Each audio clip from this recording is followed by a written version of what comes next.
राजगढ़ जिले के ब्यावरा शहर में राज्यसभा सदस्य प्रभात झा ने पत्रकारों से चर्चा करते हुए कहा कि किसान यदि कांग्रेस के साथ होते तो मध्य प्रदेश के उपचुनाव में 28 में से 19 सीटें भाजपा के पक्ष में नहीं आती।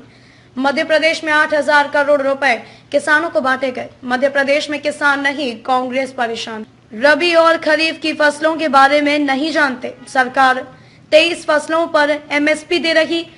कमलनाथ राजनीति में सेफगार्ड के रूप में एमपीशिप करते हैं। किसानों के सबसे बड़े हमदर्द राहुल गांधी कांग्रेस के 136वीं वर्षगांठ पर भावी अध्यक्ष एवं पूर्व अध्यक्ष इटली चले गए।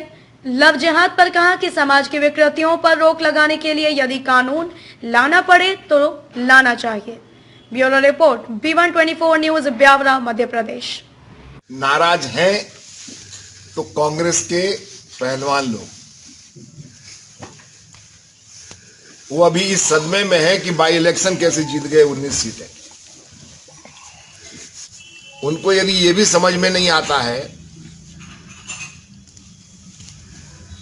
कि अगर किसान उनके साथ होते तो अभी हाल ही में 28 में से 19 सीटें बीजेपी जीती, ये समझ में नहीं आता उनको। और मध्य प्रदेश में किसानों को 8,000 करोड़ रुपए 8,000 करोड़ रुपए, अभी प्रधानमंत्री जी ने स्वयं 1,600 करोड़ रुपए उसी दिन जब रायसेन से कार्यक्रम हुआ था तो बांटे थे। तो इसलिए मध्य प्रदेश में तो दाल गल ही नहीं सकती। हाँ, मध्य प्रदेश में कांग्रेस के लोग परेशान हैं और वही लोग अपने अपने कार्यकर्ताओं को लेकर आ जा सकते हैं। मध्य प्रदेश में एक भी चीज ऐसी नहीं है जो किसानों को नहीं मिली। 0% पर ब्याज फिर शुरू हो गया। कमलनाथ जी कह रहे हैं कि हमारी सरकार आएगी तो हम न्यूनतम मूल्य से कम अगर खरीदेंगे तो उस पर अपराध होगा, इस तरह का बयान आया उनका। देखिए, कमलनाथ जी खेती जानते हैं क्या? उनको पूछिएगा कि आलू जमीन के अंदर होता है कि बाहर होता है। रबी और खरीफ की फसलों के नाम बता दें। भारत सरकार जिन 23 फसलों पर एमएसपी दे रही है उन 23 फसलों के नाम बता दे। सवाल क्या, उनका लेना देना ही नहीं है। वो तो राजनीति में सेफ गार्ड के रूप में अपने एमपीशिप को करते थे। इसलिए कमलनाथ जी की बातों का जनता पर भी असर नहीं होता और अब तो कांग्रेस के लोगों पर भी असर नहीं होता है। ऐसे ये प्रधानमंत्री जो सम्मान निधि दी गई है किसानों को, या अभी जो प्रशासन ने जो है नोटिस जारी कर दिए कुछ किसानों को वापस लेने हैं किसानों को। देखिए, बहुत बड़े पैमाने पर ये हो रहा है, तो कहीं कुछ बातें गलत हो गई थी, उनको ठीक किया जा रहा है। बाकी कोई किसान परेशान नहीं है। मैं तो किसानों के सबसे बड़े हमदर्द बनने वाले राहुल गांधी आज कहां है मालूम है आपको? आज कांग्रेस की 136वीं वर्षगांठ है और कांग्रेस के भावी अध्यक्ष और पूर्व अध्यक्ष कहां चले गए हैं? इटली।